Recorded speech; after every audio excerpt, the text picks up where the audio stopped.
On March 11, 2011, Japan experienced one of the most devastating natural disasters in its history, the Tōhoku Earthquake. Measuring a staggering 9.0 on the Richter scale, this earthquake was the strongest ever recorded in Japan.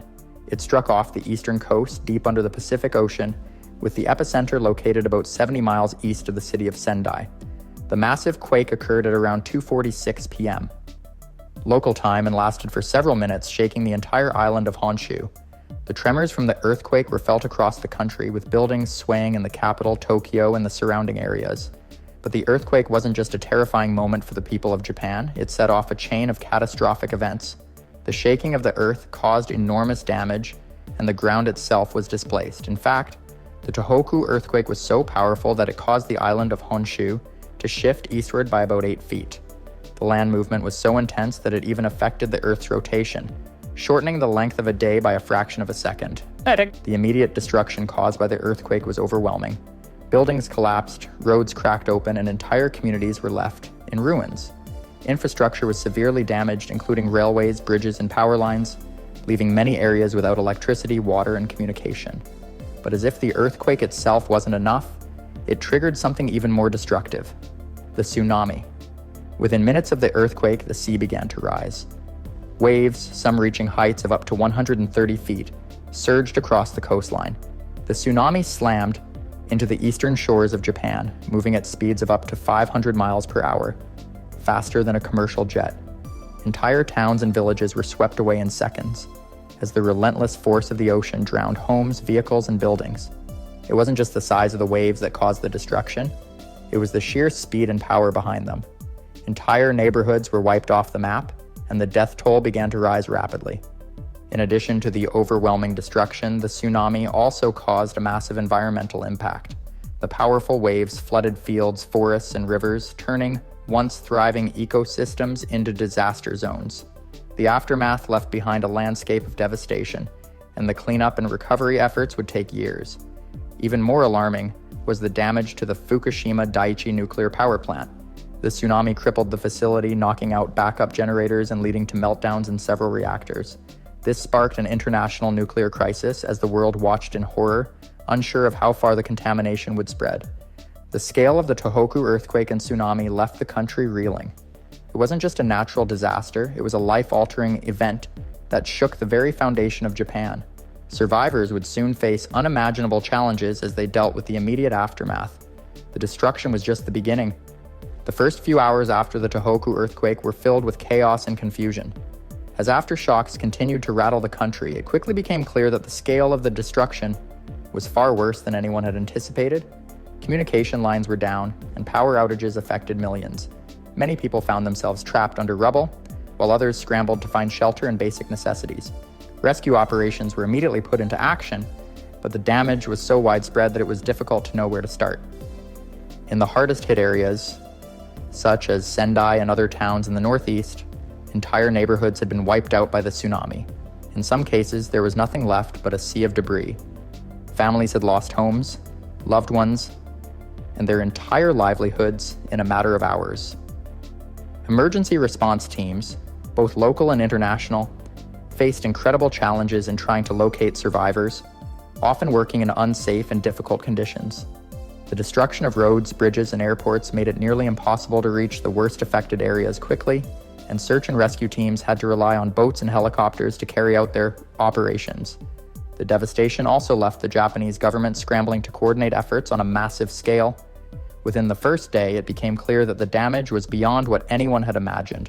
The focus shifted from immediate rescue to managing the crisis and beginning the recovery process.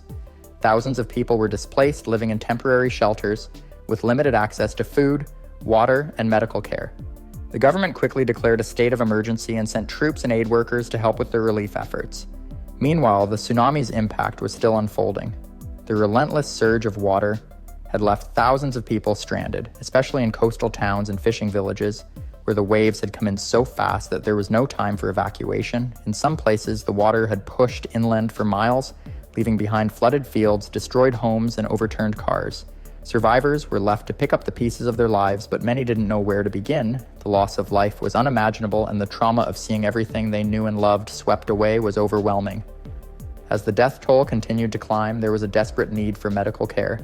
Hospitals were inundated with injured patients, and doctors and nurses worked tirelessly. Despite the overwhelming number of casualties, many hospitals were also affected by the earthquake and tsunami, and some had to relocate or operate under extremely difficult circumstances. The shortage of medical supplies was another hurdle, with medical teams relying on emergency stockpiles and aid from the international community to treat the injured. The Fukushima Daiichi nuclear disaster was also an escalating crisis that added to the complexity of the situation. As the plant's reactors overheated, a radioactive leak began to contaminate the air, water, and soil around the facility. The government had to quickly evacuate people within a 12-mile radius of the plant, and there were growing concerns about the long-term effects of radiation exposure. The threat of contamination extended beyond Japan's borders, with neighboring countries and the global community watching closely as the situation developed. The disaster sparked a renewed debate about the safety of nuclear power and whether Japan's reliance on nuclear energy was sustainable in such a disaster-prone region. In the aftermath of the earthquake and tsunami, Japan's disaster preparedness was put to the ultimate test. The country had always been well known for its building standards and readiness for natural disasters, but this catastrophe showed that no level of preparation could fully anticipate the scale of such a destructive event. While Japan's response was swift, the scale of the disaster was so large that it overwhelmed even the best-laid plans. It was clear that the nation was going to need all the help it could get from the international community to recover. As the days turned into weeks after the Tōhoku Earthquake and Tsunami, the challenges facing Japan only grew more complex. The immediate aftermath had seen some rescue operations begin to yield positive results, but now the focus had shifted to the long-term effects of the disaster and the grueling task of rebuilding. With over 15,000 lives lost and many more still missing, the country was beginning to grapple with the full extent of the tragedy. Whole towns had been completely wiped off the map, and the sheer scale of the damage seemed impossible to comprehend. The tsunami had swept through coastal towns with such force that entire communities were gone in an instant. In many of these places, there was nothing left but debris and wreckage, and people were left wondering how they could rebuild their lives when everything had been lost. Temporary shelters had been set up across the country, but with millions displaced, it became apparent that Japan was facing a logistical nightmare in terms of providing adequate shelter, food, water, and medical care. The number of survivors was still being assessed, and many had been forced to live in makeshift shelters with no idea when or if they could return home. In addition to the physical destruction, the emotional toll on survivors was immeasurable. Communities were left to cope with the loss of loved ones, friends, and neighbors. For many, the trauma of the event was compounded by the uncertainty about their future. People were desperate for information about where they could go, how they could find their missing family members, and what would become of the homes and businesses that had once been their livelihoods. The recovery process was hindered by continued aftershocks and the ever-present risk of further seismic activity. Even as efforts were made to stabilize the situation and restore order, Japan's infrastructure remained under immense strain. Roads, railways, and airports had been severely damaged, making it difficult to transport aid to those in need. The logistical challenges of rebuilding were further compounded by the fact that many affected areas were in remote locations, requiring teams to work in hazardous conditions to begin the process of clearing debris and making the land safe again. Meanwhile, the Fukushima Daiichi nuclear crisis was escalating. The plant's reactors were still overheating, and the threat of a nuclear meltdown loomed large. Over the weeks that followed, the Japanese government had to continue evacuating residents from the surrounding areas as it worked to bring the reactors under control. The public's fear and uncertainty about the long-term health effects of radiation exposure was palpable as people struggled to comprehend the full impact of the crisis. International organizations and experts closely monitored the situation as the global community watched to see if the situation could be contained. The environmental impact of the disaster was far-reaching as well. Coastal ecosystems had been decimated by the powerful waves, and the destruction of habitats had long-term consequences for marine life. In some areas, the destruction was so severe that efforts to restore the environment would take years, if not decades. The contamination of water supplies also raised concerns about the long-term health risks to both humans and wildlife. In the midst of all this destruction, the spirit of resilience and cooperation in Japan became evident. Communities that had been torn apart by the disaster began to come together to support each other. Volunteers from across the country, as well as from other nations, arrived to help with the recovery efforts. Though the task ahead seemed impossible, people were determined to rebuild and move forward. While the physical and emotional scars left by the Tōhoku earthquake and tsunami would remain for years to come, Japan's strength and resolve were visible in the faces of those who were working tirelessly to help each other and rebuild their communities. The government, too, was working around the clock to address the needs of the people and coordinate efforts with international organizations.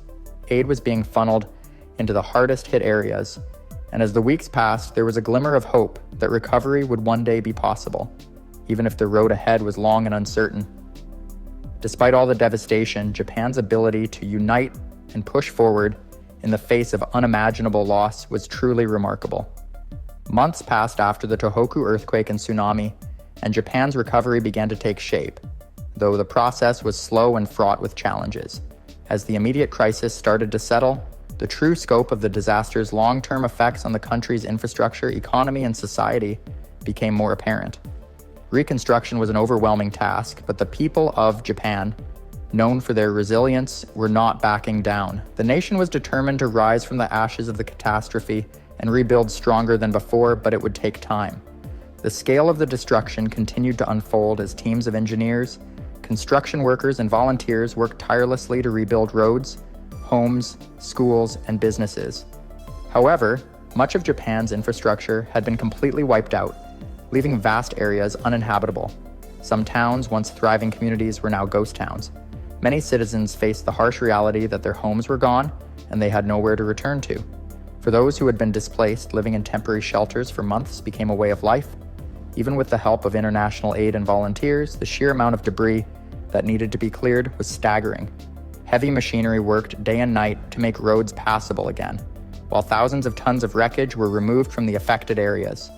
One of the greatest challenges in the recovery process was the nuclear disaster at the Fukushima Daiichi nuclear power plant. While the earthquake and tsunami had caused widespread damage, the nuclear crisis had the potential for far-reaching consequences. The plant had suffered catastrophic damage, and the reactors had begun leaking radiation. Despite efforts by plant workers to prevent a full meltdown, the situation remained tense for months after the disaster. Thousands of residents in the area had been evacuated, with no clear idea of when they could safely return home.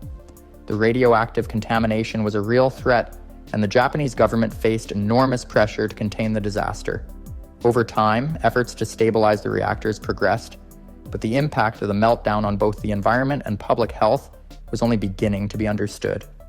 As time went on, the economic fallout from the Tōhoku earthquake and tsunami also became more pronounced.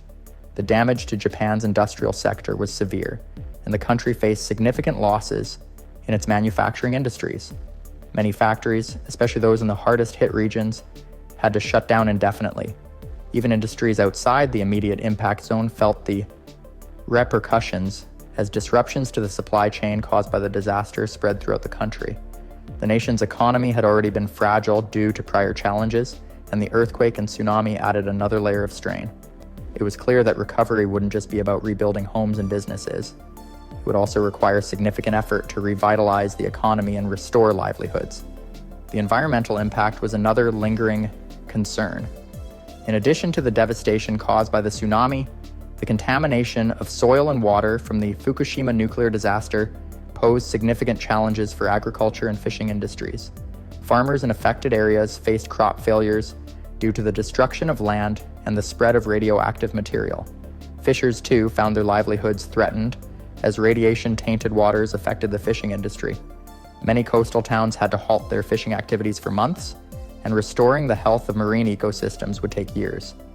The environmental recovery process was a slow one, requiring efforts to clean up contaminated areas and ensure that people could return to a healthy, sustainable way of life. Though the immediate aftermath of the Tōhoku earthquake and tsunami was devastating, Japan began to heal over time. The global community continued to offer support, and international organizations worked closely with the Japanese government to provide aid and expertise in the recovery efforts.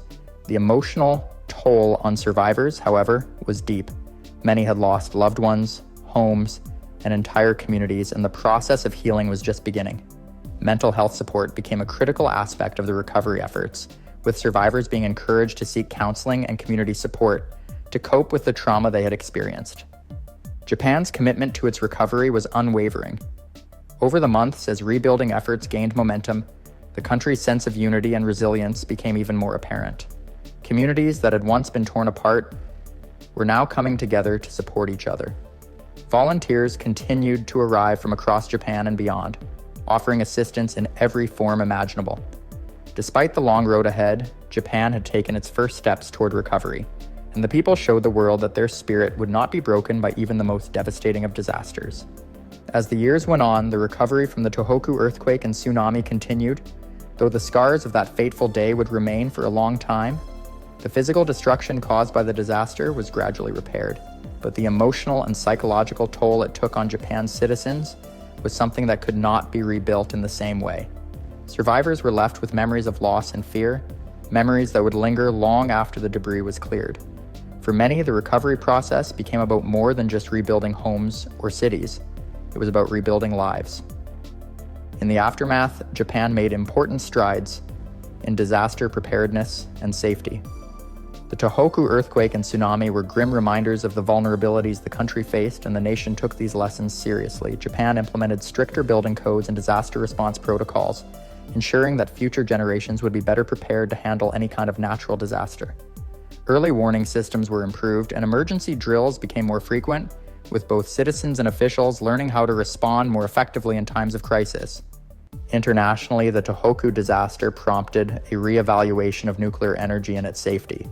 The Fukushima Daiichi nuclear disaster led to a widespread reassessment of nuclear power plants around the world, and many countries began to reconsider their reliance on nuclear energy. Japan, too, faced tough decisions regarding its nuclear future. While some reactors were shut down, the country made efforts to shift towards renewable energy sources in a bid to reduce its dependence on nuclear power and fossil fuels. The global conversation about the risks and benefits of nuclear energy became more urgent, and many nations reconsidered their energy strategies as a result. The environmental recovery from the Tōhoku disaster was a long and difficult process. The Fukushima nuclear disaster had left a lasting mark on Japan's landscape, with certain areas remaining uninhabitable due to radiation contamination. While the cleanup efforts were ongoing, the country's commitment to restoring its environment remained steadfast.